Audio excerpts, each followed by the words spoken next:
Hello guys, welcome back to my channel. So guys, आज हम पढ़ेंगे टीओसी। टीओसी मतलब थ्योरी ऑफ कंप्यूटेशन। कंप्यूटेशन से मतलब क्या आता है, हमारा कैलकुलेशन की बात करेंगे हम इसमें।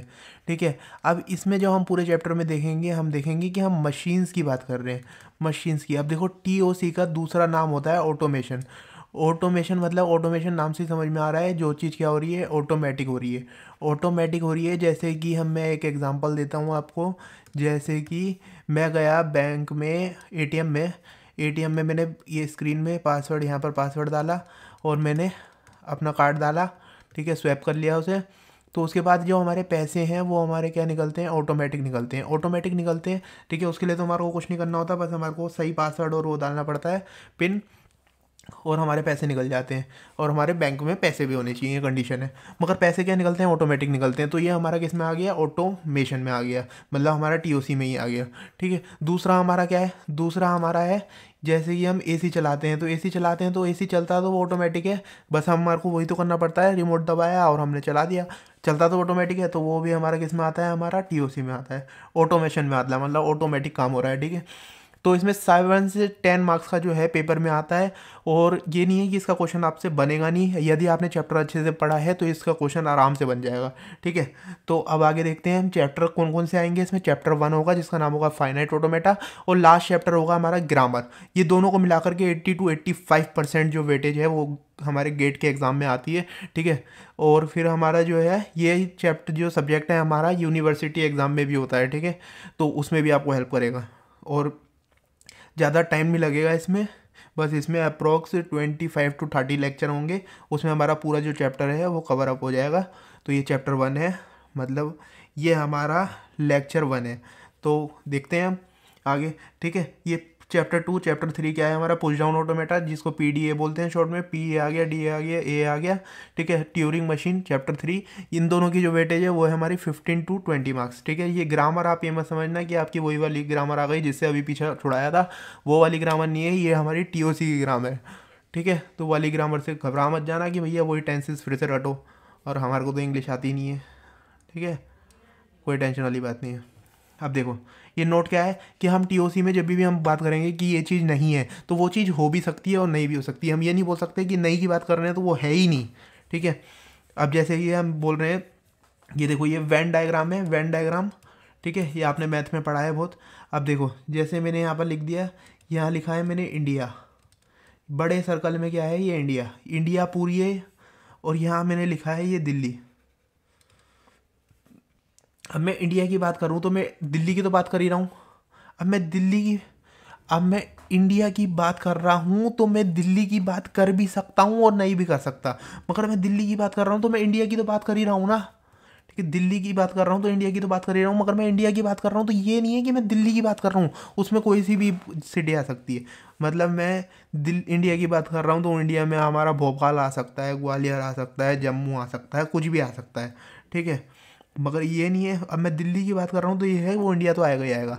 तो ये आपको इससे समझ में आया। तो मतलब अब ये मैं क्या कहना चाह रहा था, आप कहेंगे ये कहाँ कहाँ पहुँची है भैया, सब्जेक्ट से ही अलग हो गया है। तो ये सब्जेक्ट से अलग नहीं हुआ भैया, ये आपको समझाने के लिए लिखा है खाली। यार फीलिंग्स को समझो यार, भाई ऐसे कैसे काम चलेगा। ठीक है। ये type 3, type 0, type 1, type 2, type 3। ठीक है। टाइप 3 मतलब हम रेगुलर लैंग्वेज की बात कर रहे हैं। रेगुलर लैंग्वेज या फिर इसको दूसरा नाम होता है फॉर्मल लैंग्वेज। ठीक है। फॉर्मल लैंग्वेज, ये हम इसकी बात कर रहे हैं। तो हम इसकी तो बात कर ही रहे हैं, किसकी, हम इसमें तो आते ही हैं। हम कॉन्टेक्स्ट सेंसिटिव लैंग्वेज की बात कर रहे हैं तो इसमें तो हम आते ही हैं। जब हम इसकी बात कर रहे हैं, दिल्ली में बात कर रहे हैं, तो हम इंडिया में तो आते ही हैं भैया। ठीक है। यही कॉन्सेप्ट है, यही बताना चाह रहा था मैं आपको।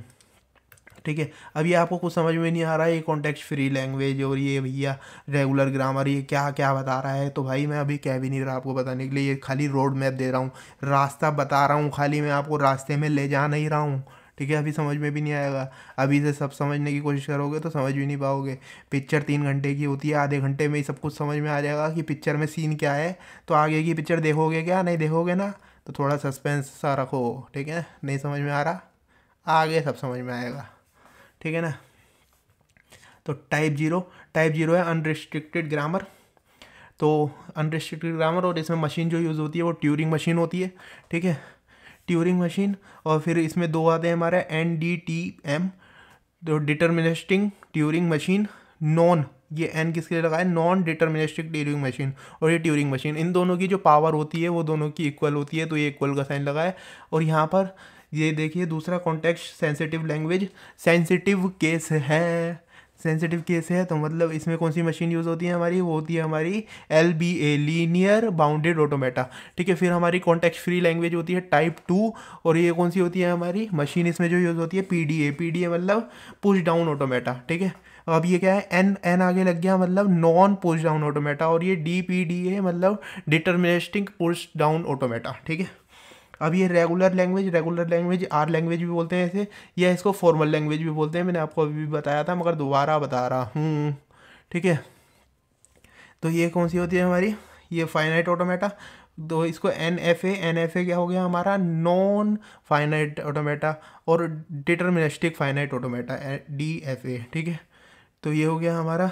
तो PDA का फुल फॉर्म मैंने आपको बता दी, पुश डाउन ऑटोमेटा, और ये इसकी रिसर्च अभी तक चल रही है नहीं, जिसका क्या है, these are the abstract machine और इमेजनरी मशीन। ये कौन सी होती है, एब्स्ट्रैक्ट मशीन होती है और इमेजनरी मशीन होती है। मतलब एब्स्ट्रैक्ट मतलब क्या होता है, छुपा हुआ।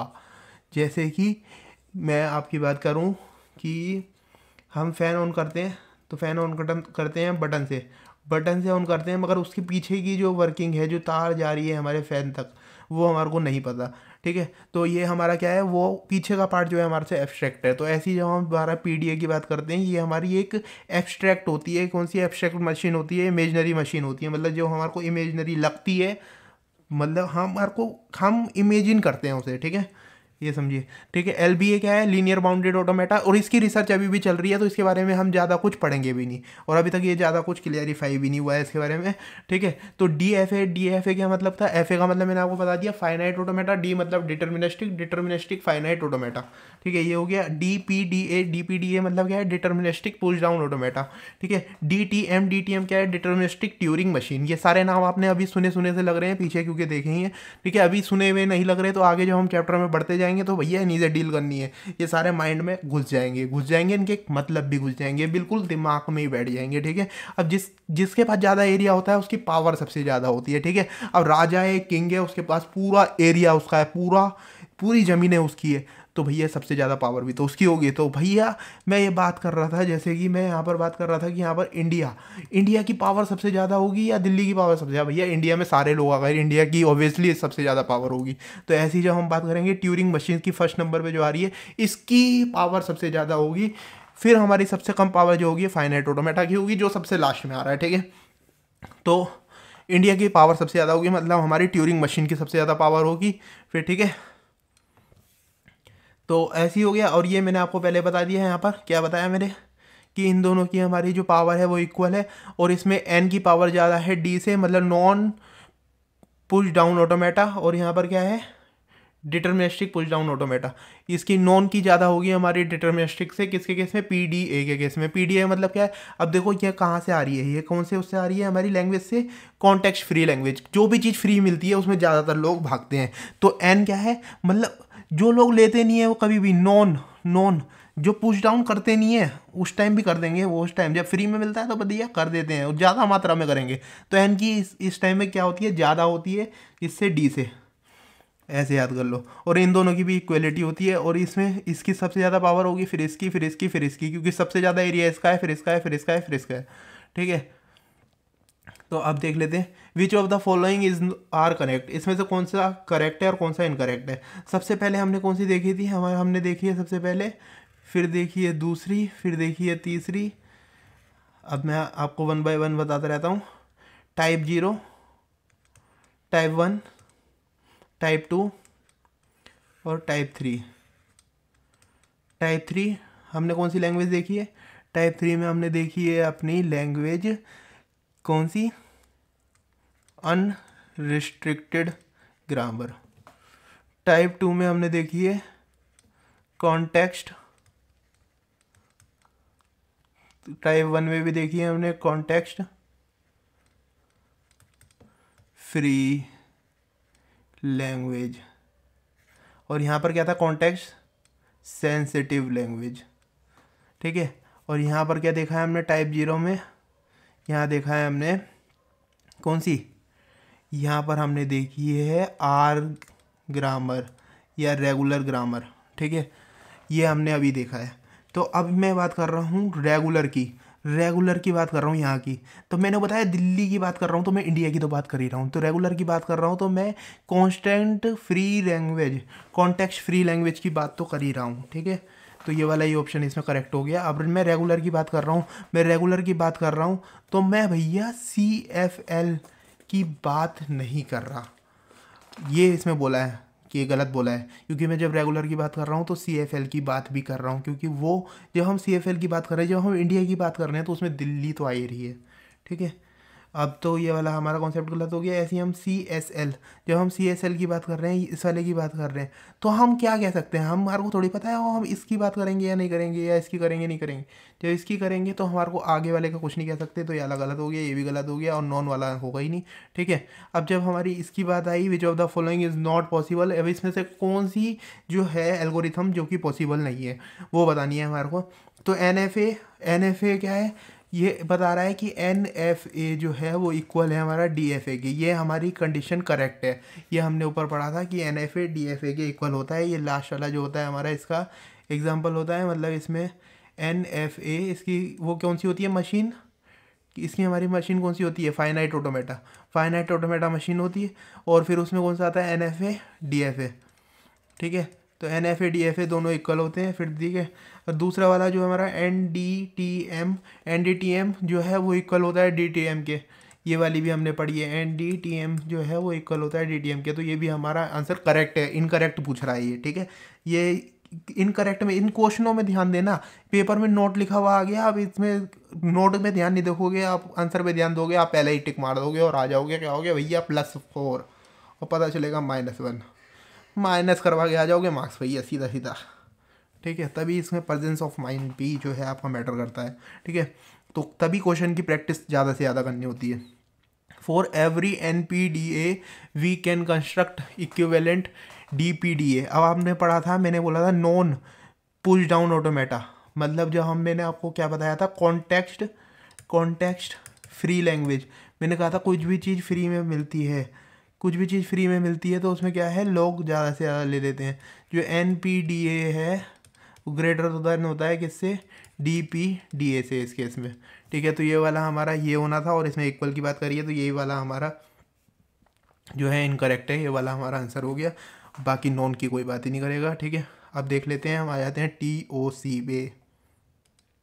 तो गाइस क्या है TOC में, देखो TOC का मैंने आपको पहले ही बता दिया, इसको ऑटोमेटा भी बोलते हैं। और ये जो है हमारा ग्रीक वर्ड है, जो कि हमारा सिंगुलर फॉर्म में होता है ऑटोमेशन का मतलब होता है ऑटोमेटिक मतलब जो सेल्फ एक्टिव, मतलब खुद से एक्टिव हो जाए, क्या जैसे कि हमारा ATM मशीन जो है और AC जो है, मैंने ये 2 एग्जांपल आपको पहले से ही दे दिए, ठीक है। अब क्या है, अब देखो TOC क्या है, अब देखो मैं ये बताता हूँ आपको एक एग्जांपल से। जैसे कि आपके पास एक प्लॉट है, प्लॉट का आपको बिल्डिंग बनानी है, तो कैसे बनाओगे आप, उसका सबसे पहले ब्लूप्रिंट बनाओगे। ब्लूप्रिंट से क्या होगा, आपका मनी और जो टाइम है वो दोनों चीज़ क्या है, बचेगी, ठीक है। मनी और टाइम बचेगा, तो क्या है हमारा, जो हम प्लॉट के लिए हम क्या बना रहे हैं, एक ब्लूप्रिंट बना रहे हैं। सेम एज इट इज़ हमारे को एक मशीन बनाने के लिए हमारे को उसका ब्लूप्रिंट बनाना पड़ता है, जिससे हमारे को क्या मिलता है हमारे को, उसकी कैपेसिटी कितनी है, उसकी लिमिटेशन कितनी है, वो हमारे को पता चलती है किसकी, मशीन की। तो ये हमारे को इसमें यूज़ होता है। इसलिए मैंने आपको बताया TOC में हम मशीन की बात करेंगे, तो हमारा मशीन के लिए हमारे को क्या करना पड़ता है, मशीन भी ऐसे थोड़ी कुछ भी जोड़ा हो, कुछ भी करा हो, कुछ भी बना दी, ऐसा नहीं है। तो फिर तो रिजल्ट भी जो आएगा, जो मशीन बनेगी वो भी कुछ भी बन जाएगी, ठीक है ना।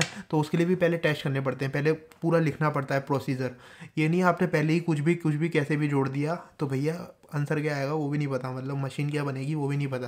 तो ऐसी थोड़ी है, मकान की बिल्डिंग भी बनानी है तो ब्लूप्रिंट क्यों बनाते हैं, ऐसी थोड़ी भैया ईंट रखते चल गए भैया मकान तो बन ही जाएगा। मकान कैसा बनेगा उसका पहले नक्शा तो देख लो, ऐसी मशीन का भी पहले से देखना पड़ता है, ठीक है। तो पहले ऐसे बनाते हैं तो उससे कैपेबिलिटी, उसकी लिमिटेशन सब पता चल जाती है। तो यही हमारा आता है। तो हम TOC की बात करते हैं, this is the study of machine is called as TOC, ये हो गया।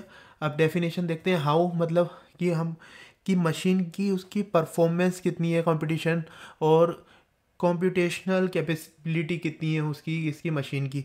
जैसे कि एग्जांपल ले रहे हैं कैलकुलेटर और हम कंप्यूटर। अब देखो, अब ये तो हो गई हमारी अभी तक की बात। अब देख लेते हैं हम, देखो सिंबल। सिंबल क्या होता है, ये हमारा बिल्कुल बेसिक आ रहा है, बिल्कुल बेसिक, जो मतलब हमारे चैप्टर में नीड पड़ेगी, और अभी हमने नहीं समझा तो जब आपको दिक्कत आएगी। तो अभी हम बेसिक समझ लेते हैं ना, ठीक है। अब आपको टीओसी का मतलब क्लियर हो गया, आपको और भी बहुत चीज़ें समझ में आ गई, आपको फाइनाइट ऑटोमेटा दिमाग में आ गया होगा, ग्रामर आ गई होगी, और पुश डाउन ऑटोमेटा आ गया होगा, बहुत चीज़ें आपके माइंड में सेट हो गई होगी। मतलब कुछ नहीं भी गया होगा तो जस्ट सुन तो लिया आपने, ठीक है, इतना ही काफ़ी है। अभी आगे सब समझ में आ जाएगा, ठीक है, कोई पैनिक होने वाली बात नहीं है। अब देखो सिंबल क्या होता है, it can be character. Symbol character भी हो सकता है, जैसे कि ABCD, ये कुछ भी हो सकते हैं, या 1 2 3, ये कुछ भी हो सकते हैं, ठीक है। तो अल्फ़ाबेट, अल्फ़ाबेट क्या है, any finite non empty set, मतलब जो एम्प्टी नहीं है, मतलब कुछ ना कुछ भरा हुआ है। देखो इसके अंदर भी कुछ ना कुछ भरा हुआ है, इसके अंदर भी कुछ ना कुछ भरा हुआ है, और फाइनाइट है दोनों। ये 1 तक जा रहा है, 0 से 1 तक, और ये कहाँ तक जा रहा है, 1A से लेकर Z तक, ठीक है। मतलब हमारे जो इतने भी अल्फ़ाबेट होते हैं वो सारे आ गए। तो ये ETC। अब ये क्या है, string, finite sequence of symbols over the given alphabet. मतलब स्ट्रिंग क्या है, फाइनाइट सीक्वेंस ऑफ सिंबल है, मतलब फाइनाइट है, ये नहीं है कि चलता ही जा रहा है, फाइनाइट है, मेरे को पता है कहाँ तक रुकेगा ये, ठीक है। सीक्वेंस ऑफ सिंबल, मतलब एक सीक्वेंस में जो आ रहे हैं सारे सिंबल्स। जैसे कि हमारा क्या आया, ए, इसका हमने लिखा AB, फिर लिखा AA, BB, फिर लिखा AB, BA। मतलब क्या करा है इसमें, मल्टीप्लाई AB की दोबारा कर दी, और दिखा दिया आपको AA, AB, BB और BA, ठीक है। और A और B ये था ही, ठीक है। तो स्ट्रिंग, ये स्ट्रिंग बन गई पूरे, ठीक है गाइस। तो आई होप ये आपको समझ में आ रहा होगा। अब देखो, जैसे कि आपको पता है कि हमारे पास एक नंबर है 10, उसमें हमने 0 ऐड करा तो उसमें 10 ही रिटर्न कर दिया, ठीक है। जो नंबर था वही की वही आ गया। अब 10 में मल्टीप्लाई करोगे 1 की, तो वो भी क्या आएगा, 10 ही आएगा, ठीक है। तो इसमें ये 1 और इसमें ये 0 एडिशन के केस में, ये क्या है, आइडेंटिटी। आइडेंटिटी क्या होती है, मतलब जिसको ऐड या मल्टीप्लाई करने से कुछ भी फ़र्क नहीं पड़ता, ठीक है। तो ऐसी हमारी इसमें आती है, हमारी TOC में क्या आती है, हमारी एक आता है एप्साइलन। एप्साइलन होता है जिस जो जीरो लेंथ स्ट्रिंग होता है, उसको मल्टीप्लाई प्लस करने में कुछ भी फ़र्क नहीं पड़ता, वही की वही रिप्लाई कर देता है। जैसे A × E करा है तो हमारा A आ गया, A + E करा है तो हमारा A आ गया, ठीक है। ऐसे ही इसमें ये बता रखा है 5 के एग्जांपल से, मैंने आपको 10 के एग्जांपल से बता दिया, ये भी एक ही बात है, ठीक है गाइस। अब ये समझ में आ गया, तो आगे हम देखते हैं length of string. Length of string कैसे निकालते हैं, इसको बोलते हैं हम नंबर ऑफ स्ट्रिंग भी, मतलब कि हम नंबर ऑफ स्ट्रिंग कितनी स्ट्रिंग है उससे ये पता चलेगा, ठीक है। अब ये क्या है, लेंथ ऑफ स्ट्रिंग इज 0। अब इसको रिप्रेजेंट कैसे करते हैं, सिग्मा, और यहाँ ऊपर 0 ही लिख दिया। तो इसका क्या है, लेंथ जो है इसकी 0 होगी, लेंथ 0 होगी, मतलब उसमें कोई भी हमारा अल्फ़ाबेट नहीं होगा, कोई भी अल्फ़ाबेट नहीं होगा, तो E⁻0, मतलब ई लिखा है, मतलब हमने एप्सिलॉन। एप्सिलॉन क्या होता है, 0 लेंथ स्ट्रिंग होता है, ये मैंने आपको ऊपर बता ही दिया अभी, कि मतलब इसके लिखने से कुछ भी फ़र्क नहीं पड़ता, मतलब जो था वैसी की वैसी है। तो पहले से ही कुछ नहीं था, इसको लिखने से भी कुछ नहीं रहा, ठीक है। तो ये नल स्ट्रिंग हो गई हमारी 2⁻0। इसमें हमारा क्या आ गया, एक एलिमेंट, ठीक है। अब इसमें दूसरे की बात करें हम, ये लिखा हमने लेंथ ऑफ स्ट्रिंग 1 लिखा है ऊपर, तो 1 हो गई इसकी लेंथ 1 हो गई, तो 2⁻1 नंबर ऑफ स्ट्रिंग कितनी आएगी, इसके अंदर 2 आएगी, कौन कौन सी, A और B, ठीक है। अब A और B हमने ये लिया है ना ऊपर अल्फ़ाबेट, ए बी हमने सेट लिया है, तो उसमें से ही लेंगे ना, सारे सारे उसमें से लेंगे। अब ये हमने लिया लेंथ ऑफ स्ट्रिंग 2 लिया, तो हमने ये देखो एक बार ये लिखा और एक और बार ये लिखा, मल्टीप्लाई करेंगे तो 2 ही बन जाएगी, बेस सेम है, पावर ऐड हो जाती है, आपको पता ही है। तो हमने इसी की 2 बार मल्टीप्लाई करवा दी, तो A ये बन गए 4, ये 4 बन गए, तो इसकी कितनी हो गई लेंथ, इसकी मतलब नंबर ऑफ स्ट्रिंग इसमें कितनी आ गई, 4 आ गई।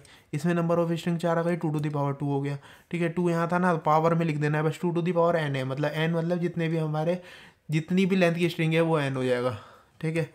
तो ये हमारा हो गया। ऐसी 3 के लिए कर देंगे हम 2⁻3, तो हमारा 8 आ जाएंगे। ऐसे ही हमारा n तक चलता रहेगा, ऐसे ही हम लिख देंगे 2⁻n = E⁻, मतलब E बोल रहा हूँ मैं इसे। तो ये क्या है हमारा, ये हमारा सिग्मा n-1 और σ⁻1।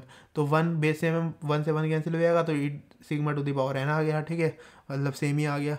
ऐसी जैसे यहाँ पर 3 की बात कर रहे थे हम, तो 2 का लिख देंगे और 1 का लिख देंगे। 2 हम यहाँ निकाल चुके हैं, 1 वाला ऊपर आ चुका, दोनों को मल्टीप्लाई करके हम 3 की स्ट्रिंग लिख देंगे, ठीक है।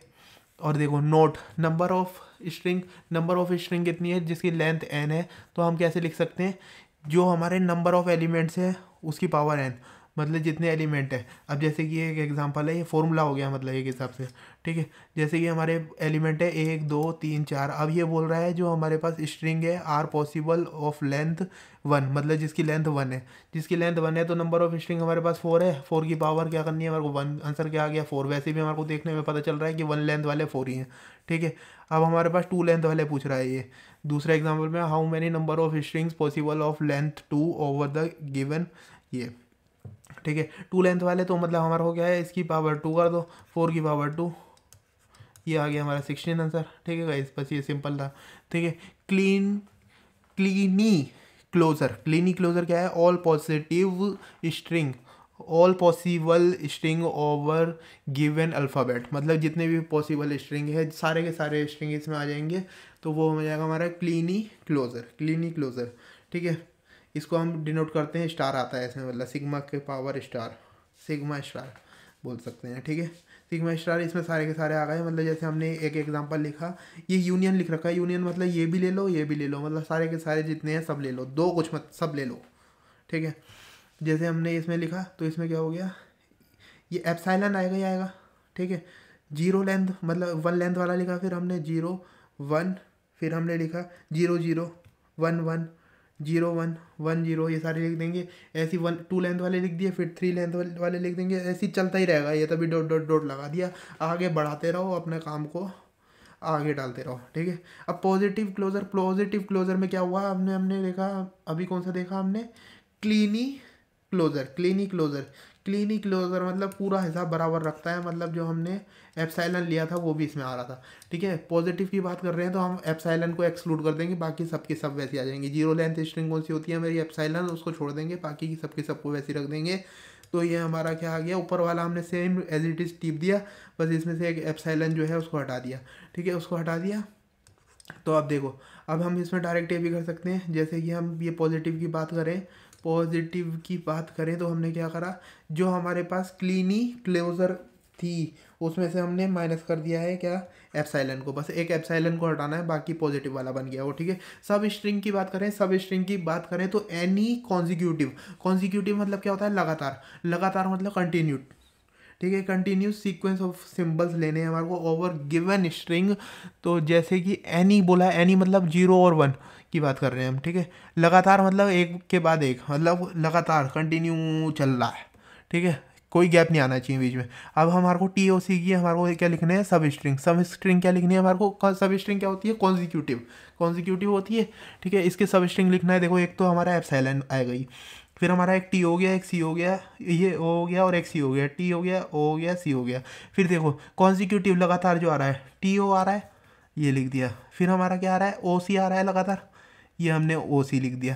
अब हम लोगों के दिमाग में होता है सी टी भी तो आ रहा है लगातार, लगातार कहाँ आ रहा है भाई, ये आए ये आए, मम्मी आए पापा आए और लगातार बोल रहे हो मैं, बीच में बच्चा बैठा है, तो पहले तो बच्चा ही आएगा ना, मम्मी बच्चा फिर पापा, मम्मी बच्चा पापा, पापा बच्चा, ये आएगा ना, ठीक है ना। तो अब क्या है, इन दोनों के बन गए, फिर इन दोनों के बन गए, फिर टी ओ सी एक साथ ये आ गया, बस ये हो गया। ये दोनों नहीं आ सकते किस, क्योंकि साथ के साथ नहीं है, कॉन्जिक्यूटिव नहीं है।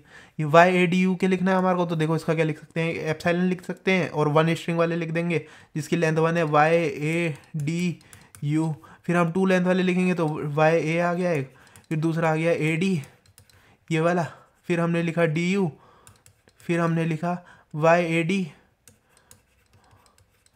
ठीक है, फिर हमने लिखा A D U, A D U, ये 3 स्ट्रिंग वाले बन गए। फिर हमने लिखा Y A D U, Y A D U, ठीक है। तो ये कितने बन गए हमारे, 1 2 3 4 5 6 7 8 9 10 11, टोटल 11 बन गए। तो सब स्ट्रिंग कितनी हो गई हमारी, 11, ठीक है। अब इसमें नोट आता है कि हमारे को number of, if length of string is n then maximum number of substring, मतलब maximum number of substring कितनी हो सकती है, वो हो सकती है n into N plus 1 by 2 plus 1, ठीक है, ड्यू टू एप्सिलॉन। ये प्लस 1 किसके आ रहा है, ये एप्सिलॉन के कारण आ रहा है, यस एप्सिलॉन एक एक्स्ट्रा आता है ना, एप्सिलॉन मतलब 0 लेंथ स्ट्रिंग, बाकी तो सारे के सारे वैसे आ जाते हैं हमारे नंबर, और बाकी ये हमारा एक एक्स्ट्रा आता है क्या, एप्सिलॉन 0 लेंथ स्ट्रिंग, ठीक है।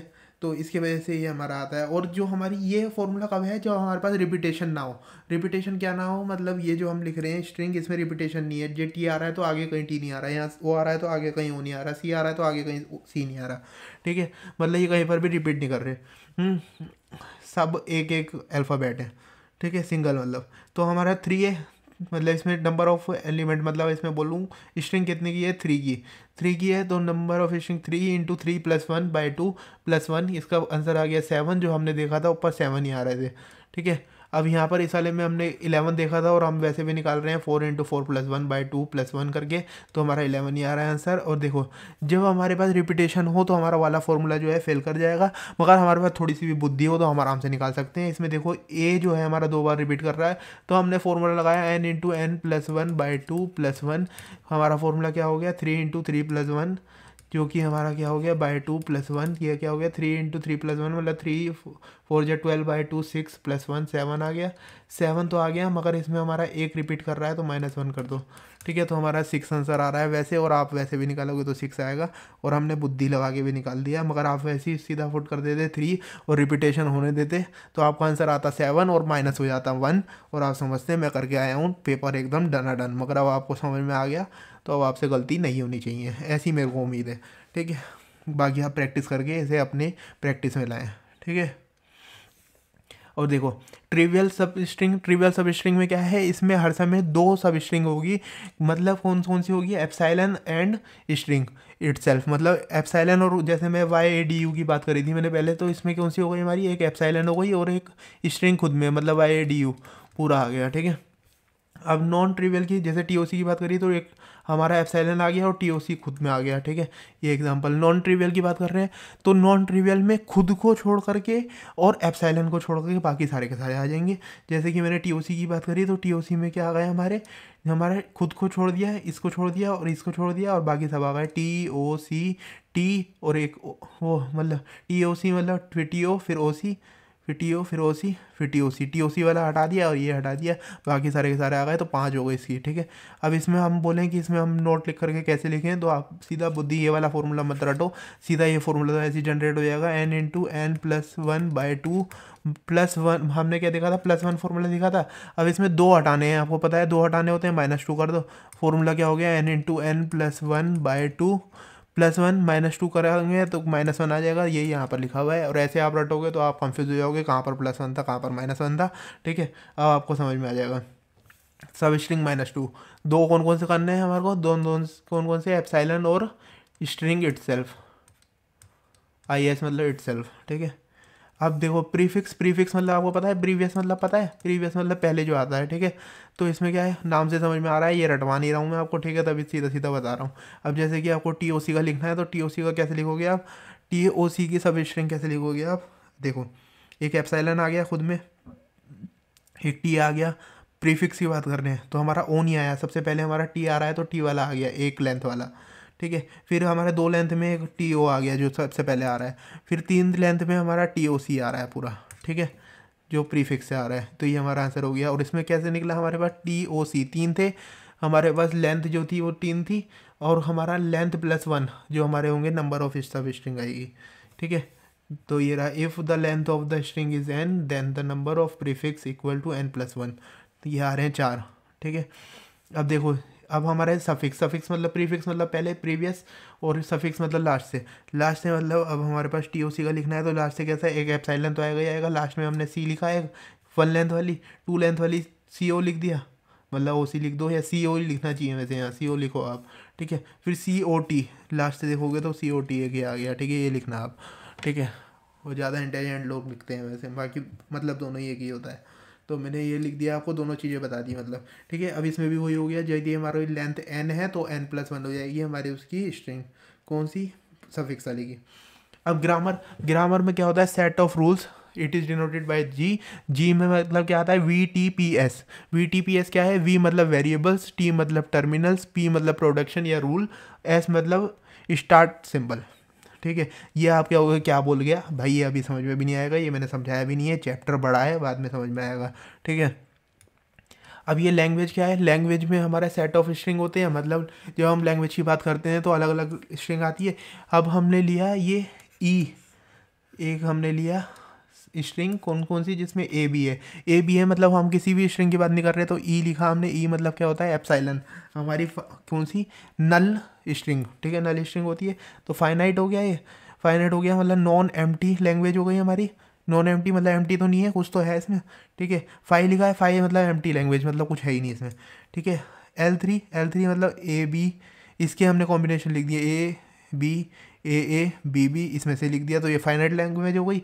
और फिर हमने L4 लिखा, इसमें से ए बी हम कॉम्बिनेशन बनाते जा रहे हैं बनाते जा रहे हैं, कहाँ तक रुक रहा है पता नहीं, इनफाइनाइट लैंग्वेज हो गई है, ठीक है। ए बी समझ में आया होगा आपको, अभी नहीं भी समझ में आ रहा तो बस आप देख लो, ठीक है।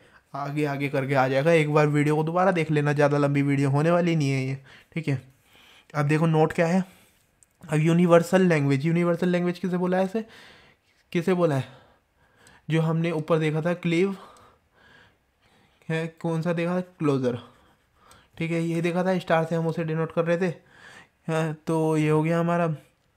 इसमें क्या कर रहे थे, यूनियन ले रहे थे, सबका यूनियन ले रहे थे, यूनियन ले रहे थे, सबका यूनियन लिया, तो ये हमारे यूनिवर्सल लैंग्वेज हो गई। ये star is a language which contains all possible सब स्ट्रिंग, मतलब जितनी भी स्ट्रिंग होती है वो सारी इसमें आ जाती है, इसलिए ये बोली जाती है यूनिवर्सल, ठीक है। और ये लार्जेस्ट होती है, मतलब सारे का सारा जब एक ही बंदे में आ गया, इंडिया में सब लोग आ जाते हैं तो वो सबसे लार्जेस्ट तो होगी होगी, ठीक है। तो ऐसी इसमें है, ठीक है।